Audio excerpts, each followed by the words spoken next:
பகுஜன் சமாஜ் மாநில தலைவர் ஆம்ஸ்ட்ராங் கொலை தொடர்பாக பொன்னை பாலு, வழக்கறிஞர்கள் அருள் மலர்கொடி, ஹரிஹரன் உள்ளிட்ட 14 பேர் கைது செய்யப்பட்டுள்ளனர். ஆம்ஸ்ட்ராங் கொலைக்கு 10க்கும் மேற்பட்ட முன்னணி ரவுடிகள் இணைந்து சதித்திட்டம் தீட்டியதாக தகவல் வெளியானது. சம்பவத்தன்று 3 அடுக்கு தாக்குதல் திட்டம் வகுத்து ஆம்ஸ்ட்ராங் கொல்லப்பட்டதாகவும், ஒரு இடத்தில் தப்பினால் அடுத்த இடத்தில் அவரை தாக்கி கொல்ல மேலும் பல ரவுடிகள் காத்திருந்ததாகவும் கூறப்படுகிறது.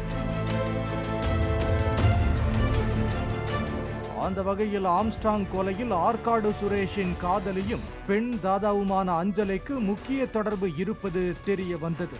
பொன்னை பாலுவுக்கு 10 லட்சம் ரூபாய் வரை பணம் வழங்கியதாகவும், ஆம்ஸ்ட்ராங்கின் நடவடிக்கைகளை ஆள் போட்டு கண்காணித்து உளவு சொன்னதும் தெரிய வந்த நிலையில் அஞ்சலையை 3 நாட்களாக வலைவீசி தேடிய போலீசார் அவரை ஓட்டேரியில் உள்ள வீடு ஒன்றில் வைத்து கைது செய்ததாக அறிவித்தனர்.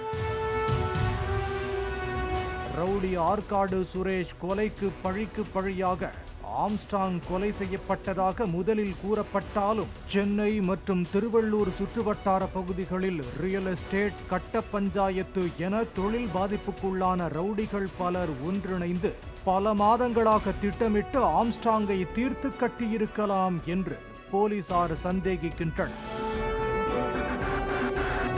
ரவுடிகள் வட்டாரத்தில் யானை என்ற அடைமொழியுடன் அழைக்கப்பட்ட ஆம்ஸ்ட்ராங்கை வீழ்த்த தற்போது சிறையில் இருந்தே பல சம்பவங்களை செய்து வரும் வட சென்னையைச் சேர்ந்த ரவுடியின் தொடர்பு உள்ளதா என்ற கோணத்திலும் போலீசார் விசாரணையை முன்னெடுத்துள்ளனர். மலர்கொடிக்கு 50 லட்சம் ரூபாய் கொடுத்தது யார் என்பது குறித்தும், ரவுடி சம்போ செந்தில் 4 லட்சம் ரூபாய் வழங்கியதாக ஹரிஹரன் தெரிவித்த தகவல் குறித்தும், அந்த பணம் யார் மூலம் கொடுக்கப்பட்டது என்பது குறித்தும் போலீசார் தொடர்ந்து விசாரித்து வருகின்றனர்.